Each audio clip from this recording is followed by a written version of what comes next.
Regresamos, amigas, amigos, estamos aquí en Andares por la Historia y bueno, estamos platicando con Jaime Valdés Galván precisamente sobre su historia de vida un poquito, pero principalmente sobre su obra literaria, su trabajo de investigación, que gracias a que lo publicó, lo conocemos algunos, pero que sin duda estará a disposición de ustedes, o se encuentra a disposición de ustedes, en razón de que debe contar nuestro amigo Jaime con algunos ejemplares, y si no lo tiene, bueno, habrá que invitarlo a que haga una reedición por ahí. Jaime, ¿cuántos tenemos todavía? Pues, Por ejemplo. bueno, prácticamente quiero comentarte, Noé, que estamos ya con las puras ediciones de resguardo, es decir, ya es un producto que son los que tengo yo, prácticamente 3 o 4 de cada uno para tenerlos y conservarlos, ¿no? Pero una de las vertientes del programa de Conaculta es que un porcentaje de la edición de los 500 o 600 libros se van a las bibliotecas. Entonces estos libros hay garantía de que están en las bibliotecas públicas de Colima. Perfecto, entonces quien tenga el interés, Es. la inquietud, podrá ir, preguntar por el título correspondiente, sea los agraristas de Comala, Comala y Suchitlán en el siglo XIX, o bien Caleras de la Hacienda Elegido, o más fácil, pregunte por la obra de Jaime Valdés Galván, y ahí Así se van a es. encontrar. Así es, hay garantía de que están ahí. Fíjate, Jaime, amigas, amigos, que Comala, Comala tiene, bueno, ha tenido 2, 3 cronistas que yo tengo en referencia, Jesús Valencia, su hermano Jaime Valencia, y antes estuvo el padre Galicia, Antonio Flores, Antonio Flores Antonio Galicia. Flores Galicia. Él tiene un libro muy importante que es prácticamente su base del archivo eclesiástico, pero que nos arroja, independientemente de la historia religiosa, una historia social muy importante, porque es el que nos antecede a nosotros. La importancia de ese libro es el que nos abre las vertientes a los investigadores para poder explorar los campos. Bueno, Antonio Flores Galicia, debo decirles que me dio la clase de lógica en el primer semestre de la Facultad de Letras, entonces escuela, y luego en el segundo semestre la clase de ética, ética nada más era.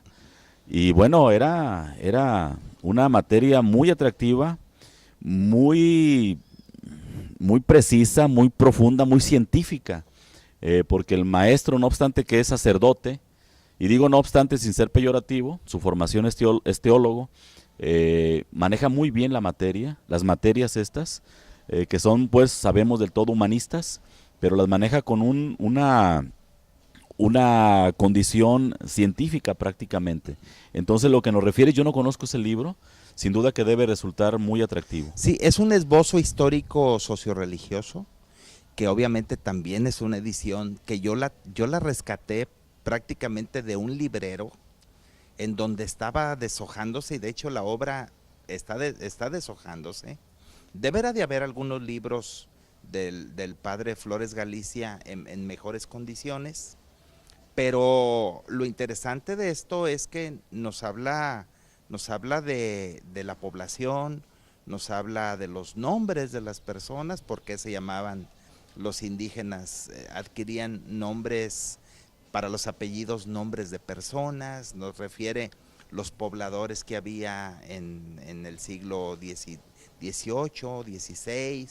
Entonces él tuvo el acceso al acervo del archivo de la parroquia, y yo tuve en alguna ocasión la facilidad de poder consultar algunos libros, y existen, pues prácticamente es un tesoro, ¿no?, el que está por ahí. Pero fíjate, déjame comentarte, el gran problema de Comala es que no tenemos archivo, es decir, no hay un archivo municipal, no hay nada. Está el libro del registro civil, donde vienen los nacimientos, está el archivo parroquial, pero la historia social, la historia política, el que debe de estar en resguardo del municipio, no existe el archivo. Alguien me preguntó, como tú sabes, soy director del Archivo del Congreso del Estado, lo que se llama Dirección de Servicios Documentarios, y ocupo la representación nacional de los archivos legislativos. Y alguien me decía, participé en una rueda de prensa con la directora entonces del Archivo General de la Nación y un reportero pregunta, ¿cómo se inicia un archivo? Y yo levanté la mano para contestar. Le digo, con el primer documento que tengas. Entonces, Jaime, la invitación es para que si hay un archivo parroquial, se saquen copias y se incorporen. Si hay un acta o un acto registral, igual. Debe haber en el cementerio también la relación de defunciones. Eso ya es un archivo. Sí. Y hay que irlo armando. Y hay que rescatar la memoria de la gente. La gente tiene documentos.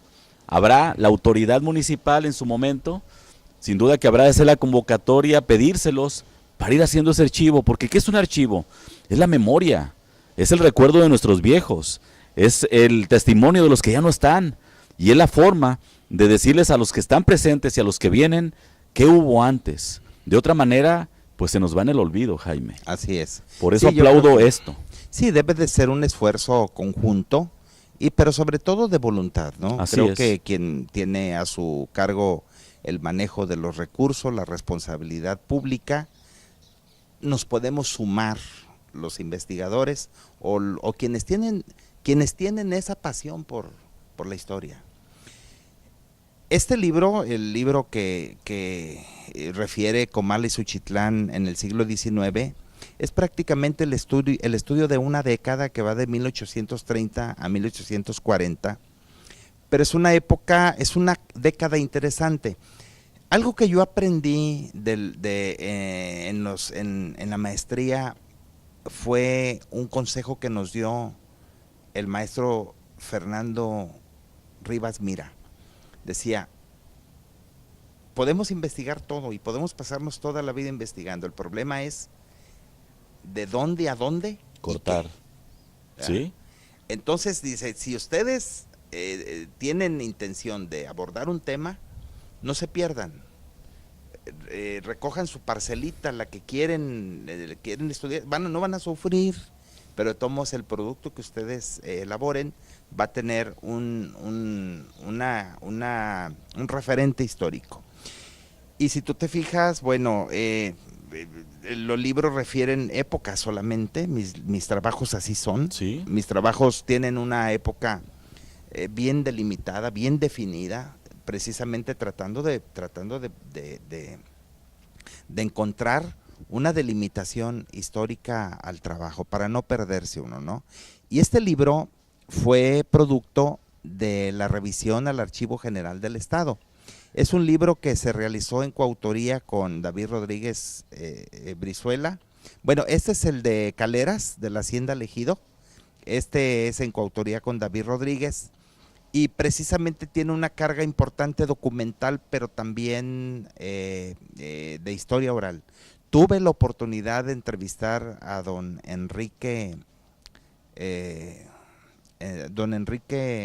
Aguayo, hijo de don José de Aguayo, y tuve unas conversaciones en las tardes, un señor muy, muy agradable que, digo, desafortunadamente ya no está entre nosotros, pero le debo de agradecer a él que tuve una fuente muy importante de historia oral.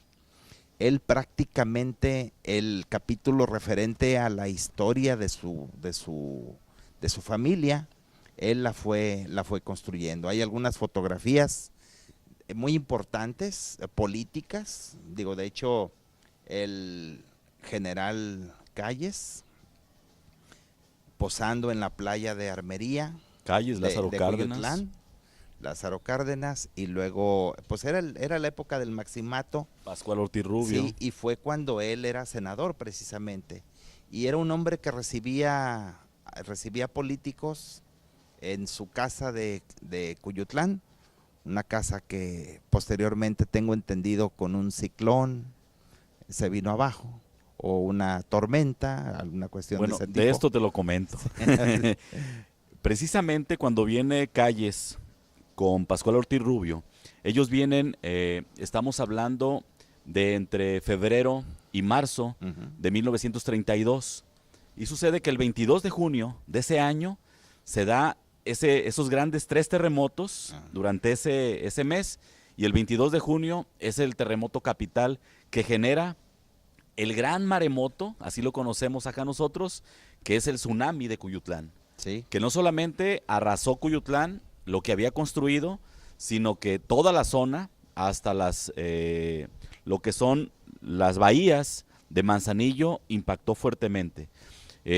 Deploró totalmente las salinas de Boca de Apisa, las que sobrevivían, y la del Real de San Pantaleón, que todavía sobrevivían, en 1932. Y ahí surge una anécdota curiosa. La gente decía que porque el diablo se hospedó en Cuyutlán, por eso fue el maremoto. Era Sí, castigo divino. Era una relación muy, Sí. muy intrínseca, entre la doctrina socialista, los gobiernos de la revolución, y sí, esa era prácticamente la similitud, ¿no? Sí, y es que acababa de ocurrir pues esta gran guerra civil que impactó terriblemente lo que es el Bajío, el centro de nuestro país, y obviamente con sus, no solamente el estallamiento aquí en la región de Colima, en la parte norte, sino que de manera fundamental impactó Comala, Cuauhtémoc, obviamente Colima, Villa de Álvarez, y tuvo algunos también esbozos de sangre en Manzanillo y obviamente en Cuyutlán. Tecomán se quedó sin archivo por esa razón, porque quemaron el archivo de Tecomán, no dejaron nada. Y bueno, fue de 1926 a 1929, fue en el año de 1932, entonces había todavía el resabio y este enfrentamiento, este encono entre la religión y el gobierno, los seguidores de un bando y los seguidores del otro, que ojalá no vuelva a pasar, Jaime. No, pues yo creo que no, yo creo que están garantizadas las libertades.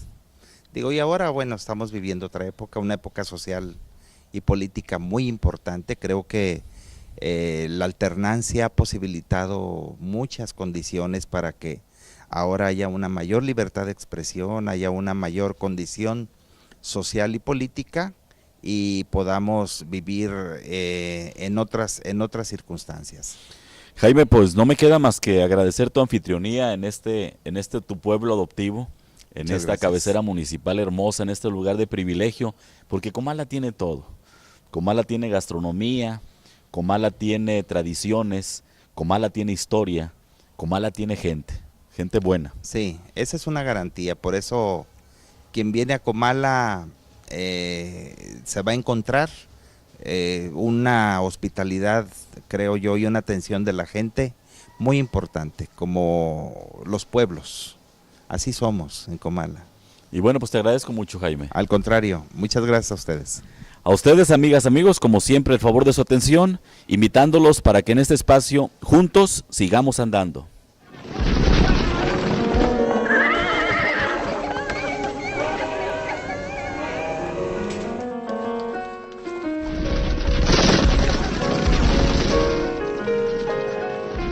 Andares por la historia, un recorrido por el Colima y el México de ayer.